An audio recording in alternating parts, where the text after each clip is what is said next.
Maşallah mana shu panjarani buzib chiqqim kelyapti to'g'risi. Chunki mana shunday Abu Ayyub Ansoriyni majmuasida, mana shu yerda qabr donlarida bizning buyuk bobo kalonimiz, nafaqat bizni insoniyatni desak ham bo'ladi, Mirzo Ulug'bekning haqiqiy shogirdi Ali Qushchi bobomizning qabrlari bor bu yerda. Chunki o'sha 1403-yil Samarqandda tavallud topgan Ali Qushchi bobomiz 1474-yilda Ulug'bekdan keyin Ulug'bekning vasiyati bilan Istanbulga kelib qoladi. Albatta hajga borish vaji bilan yo'lga chiqadi.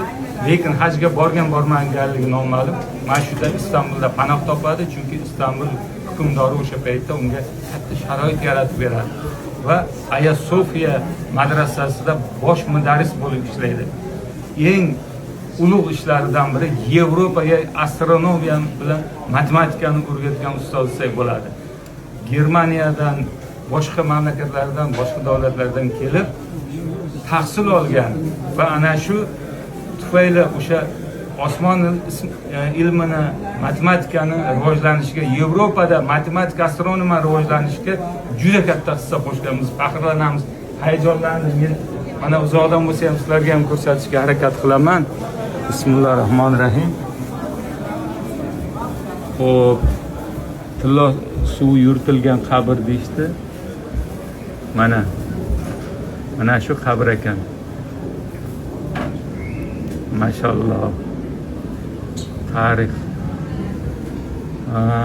Yopib qo'yilgan ekan, yopib o'tilmas ekan. Buyuk astronom, buyuk matematik, ulug' bobo kalonlarimizdan biri Ali Qushchi bobomiz Turkiyaning Istanbul shahrida Ayub Sulton Jome masjidi orqa tomonida mangu panoh topishgan ekan. Mashalloh. Do'stlar,